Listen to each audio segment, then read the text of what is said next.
he didn't want to be in the Northeast. And part of it might be the quarterback situation as well. And look, we are open. We're open to trading the pick. If someone offers a bag, as we would say, a lot of first round picks. The Patriots are currently undergoing a huge rebuild, but there's a question about what direction they should take in order to expedite this rebuild. And fortunately for us, their brand new head coach Jerod Mayo is significantly more open about the team's plans than his predecessor. So before we get to the content, make sure you drop, like, subscribe, and turn on our notifications to help the channel grow. We're currently racing my basketball channel, The Flight Mike, to 1 million subscribers. We're 40,000 subscribers behind. I personally think we're gonna hit a milli here first, but just check if you're subscribed for me. Now that we get all that out of the way, work!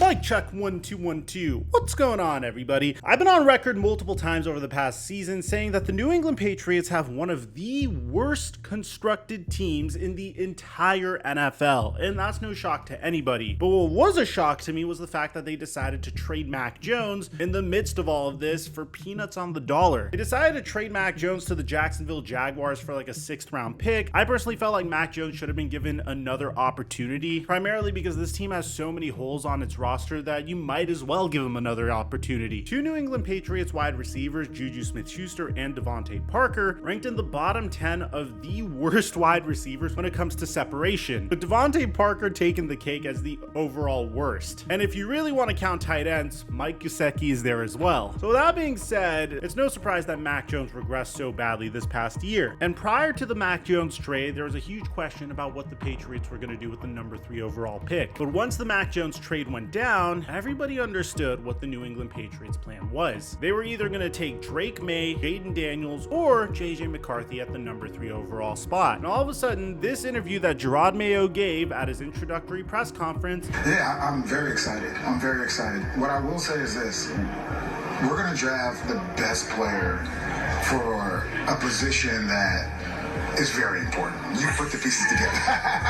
Now, Jaden Daniels made his pitch to the New England Patriots at his pro day, drawing parallels to what he had to do at LSU once Joe Burrow left, and saying that he's willing to play in the shadow of Tom Brady as a result of that, saying, "I played in Death Valley after Joe Burrow. I feel like I'm ready for anything. I'm a game changer at the quarterback position. That's what I can bring to that franchise." But recently, it seems like the Patriots want to take an alternate path, which to me is very, very confusing, because it seems like the Patriots want to make upgrades to their roster, but the direction that they're taking doesn't really make a lot of sense. For instance, the New England Patriots traded away their quarterback, and they probably did this because they wanted to select a quarterback with the number 3 pick. They also are in desperate need of a wide receiver, so keeping Mac Jones and selecting Marvin Harrison Jr. would have made a lot of sense. But it seems like their plan was to take a quarterback and then sign a wide receiver like Calvin Ridley, but Calvin Ridley decided to go to the Tennessee Titans instead. This is what Robert Kraft had to say about it. One outstanding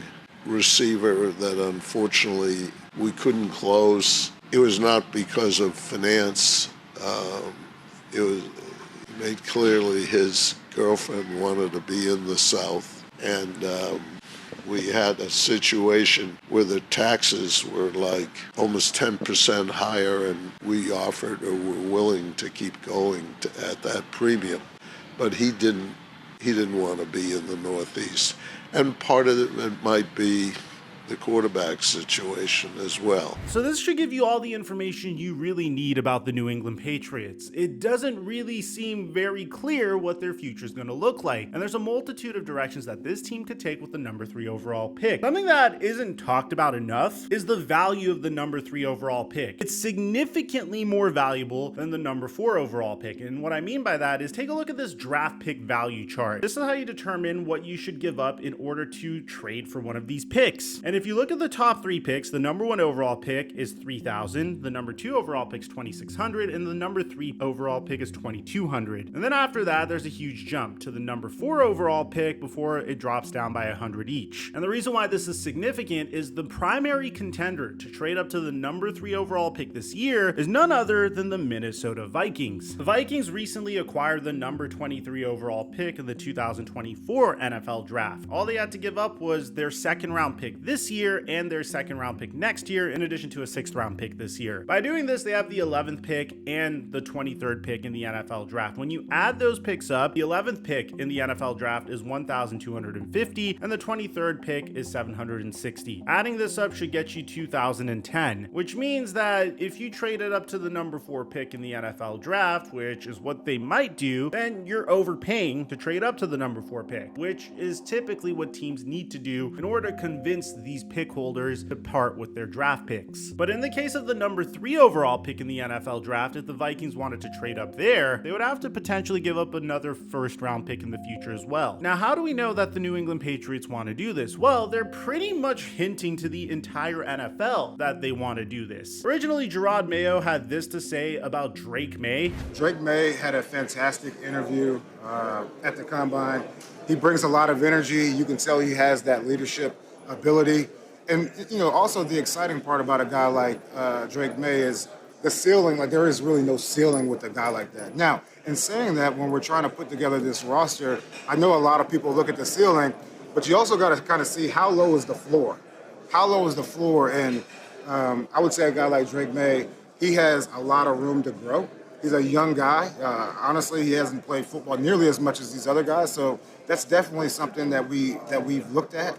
But he definitely is going to develop. Which obviously you have to declare interest in the quarterbacks available, because if you don't, then teams are going to know that you're trying to trade out of the number 3 pick. You need to make sure that everybody knows that, hey, we need a quarterback. You better offer up a lot of capital in order for us to change our plan and allow you to take a quarterback instead. Because shortly afterwards, Gerard Mayo even said, and look, we are open. We're open to trading the pick.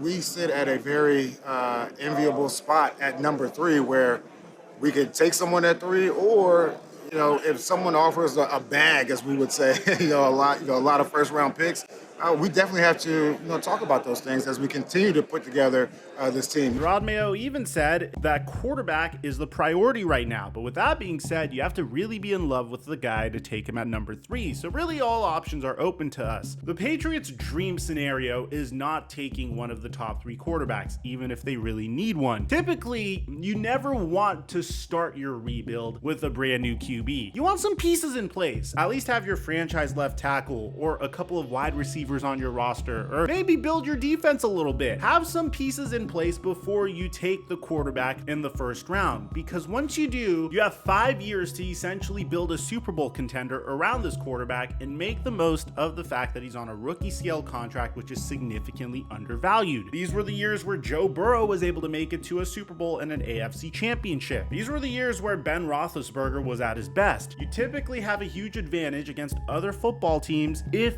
your QB isn't getting paid in the top 3 or top 5, or if your quarterback happens to be Patrick Mahomes. So in this case, Rod Mayo is angling for one scenario in particular. He wants the Minnesota Vikings to send both of their 1st round picks to him and a 2025 1st round pick for the number 3 overall pick in the NFL draft this year. And by doing this, the Patriots have so many directions that they can go in. It's insane if you think about it. You could take a quarterback at number 11 if you really want, or you could address other needs on your roster like wide receiver, or maybe Ollie Fashanu's there, so you could address your offensive line, and then maybe take Spencer Rattler in the 2nd or 3rd round. At the end of the day, the Patriots have so many holes on this roster that nobody really wanted to go to them. Calvin Ridley had the same offer from the Titans as he had the Patriots, and he chose the Titans with good reason. I also think the offense on the Tennessee Titans looks infinitely more exciting than the offense on the New England Patriots, but we also don't know what the offense on the New England Patriots is going to look look like. We just know that whoever does end up being the QB there definitely will have a better supporting cast with Alex Van Pelt over there, but we still don't know what to expect. When you're a team that has needs at the tackle position, the wide receiver position, and the quarterback position, I would advise that you address those needs before taking the man that is supposed to be your future moving forward. I don't see the wisdom in essentially repeating their same mistake with Mac Jones. Mac Jones came out of the NFL draft as the most pro-ready prospect in the NFL draft. He was known for his ability to go through his reads very, very quickly. He was compared to Tom Brady for this very reason. And in his rookie season, he showed that he was capable of going through his progressions and making the right reads very, very quickly. And then you put him behind one of the worst offensive lines in the NFL with